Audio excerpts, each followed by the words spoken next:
Riwayat FPI menjelang ketamatan, penulis Erika Ebener. Sana ada yang main-main. Kalau masih ada yang main-main, saya gigit sendiri lewat cara saya.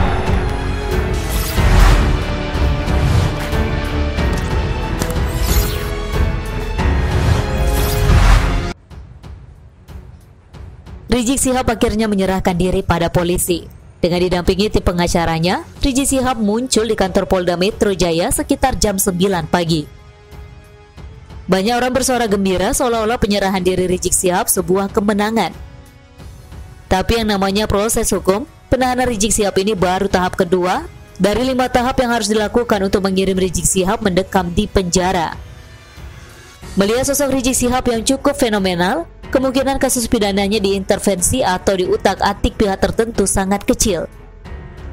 Pasalnya, khalayak ramai mulai dari rakyat jelata hingga seorang pengacara kondang seperti Henry Yosodiningrat membuka mata dan telinga lebar-lebar memperhatikan jalannya proses hukum pentolan FPI yang selama ini menjadi momok masyarakat. Jika ada keanehan sedikit saja pada keputusan atau tindakan yang dilakukan, maka media akan ramai memberitakan. Penahanan Rizik Syihab ini dilakukan karena salah satu pasal yang dituduhkan, yaitu pasal 160 KUHP, memiliki tuntutan diancam pidana penjara di atas 5 tahun atau paling lama 6 tahun. Namun penahanan oleh kepolisian ini tak bisa berlangsung lama. Pihak kepolisian dituntut untuk segera menyelesaikan berkas perkara dan menyerahkannya kepada pihak kejaksaan.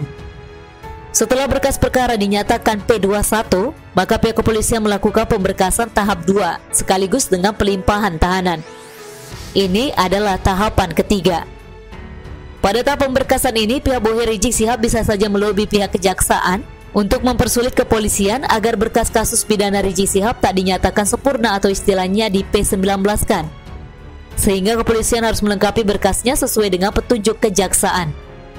Namun pada kasus Rizik Syihab, kemungkinan jaksa penuntut umum terayu oleh rayuan bohir FPI sangat kecil. Terutama setelah terbongkarnya kasus Jaksa Pinangkit yang menggegerkan Indonesia. Nama Kejaksaan Agung akan benar-benar dipertaruhkan jika terjadi kesalahan prosedur dalam proses hukum Rizik Syihab.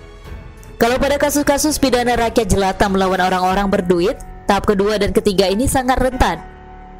Jargon hukum tumpul ke atas atau jargon aparat membela yang bayar berlaku pada kedua tahap ini. Tahap keempat adalah saat jaksa penuntut umum atau JPU mendaftarkan atau menyerahkan berkas ke pengadilan negeri. Jika tahap ini sudah dilakukan, maka perkara pidana Rizik Syihab pun akan disidangkan. Dan disinilah pertarungan yang sebenarnya antara negara yang diwakili oleh JPU dan tim hukum Rizik Syihab. Segala macam dalih bukti dan saksi akan dihadirkan di persidangan. Ini akan menjadi pertunjukan seru. Saya yakin tim hukum Rizik Syihab akan menyeret-nyeret perkara-perkara lain yang sebenarnya tidak berhubungan dengan perkara untuk menjadi pertimbangan keadilan.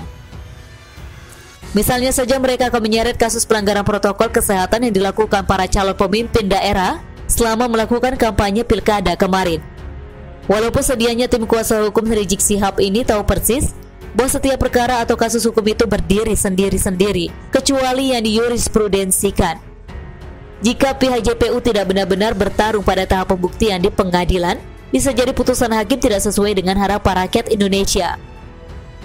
Apalagi pada pasal 160 KUHP, 6 tahun adalah hukuman penjara maksimal. Artinya, hakim bisa saja memutuskan hukuman 1 tahun penjara. Namun kalau kita melihat dari kronologi awal, bagaimana Rizik Syihab mempersulit dan bahkan menghalang-halangi proses penyidikan. Sedianya hakim bisa menghukum dia lebih berat dari cuma sekedar 1 tahun penjara. Apalagi kalau misalnya persidangan dikumulatifkan untuk 12 perkara pidana yang menjerat Rizik Syihab. Jika masing-masing ancaman pidana setiap perkara adalah 1 tahun saja, minimal Rizik Syihab akan mendekam di penjara selama 10 tahun.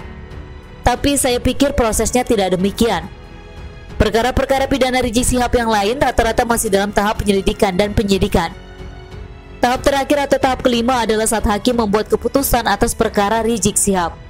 Pada tahap kelima ini pun para bohir FPI bisa dan punya kesempatan untuk melobi hakim agar memutuskan tidak bersalah atau keputusan lain yang membebaskan Rizik Syihab. Namun sekali lagi Rizik Syihab adalah sosok yang berhasil membuat sosok mantan Gubernur Jakarta Basuki Cahayapurnama atau Ahok disidangkan begitu cepat dan diputuskan dihukum penjara tanpa melihat fakta bukti dan saksi dengan cermat oleh pihak hakim.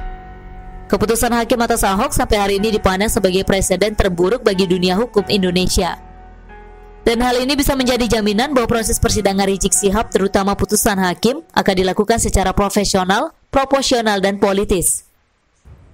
Bagi rakyat Indonesia sendiri, terlepas dari seluruh proses hukum yang akan dijalani oleh pihak kepolisian, kejaksaan, dan para hakim, menyerahnya Rizik Syihab pada aparat negara adalah satu bukti bahwa Rizik Syihab adalah seorang pelanggar hukum Indonesia.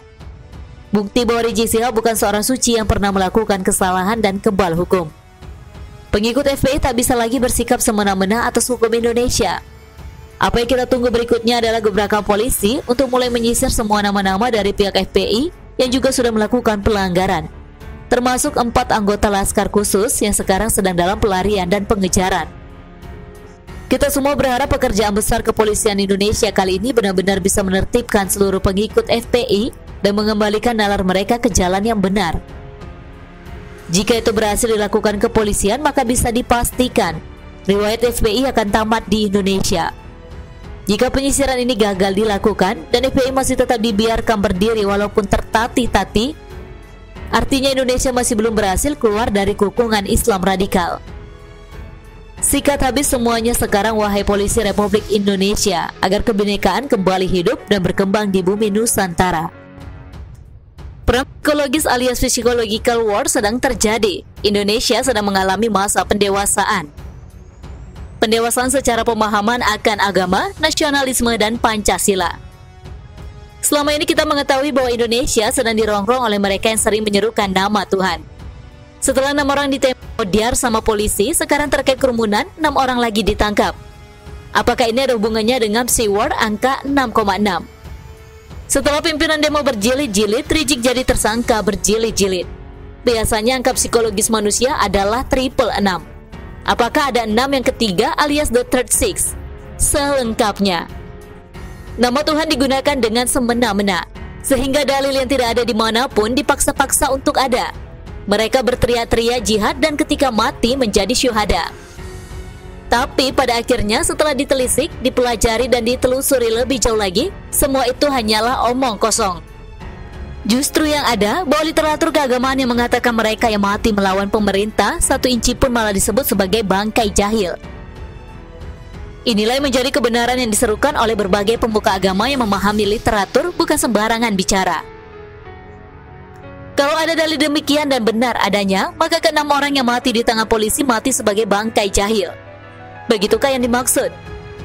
Justru yang dikategorikan berjihad dan menjalankan perintah agama di jalan Tuhan adalah kepolisian. Polisilah yang menjadi syuhada. Mungkin jenazah tidak harus harum, mungkin jenazah mereka bau. Tapi nama mereka harum. Manusia mati meninggalkan nama.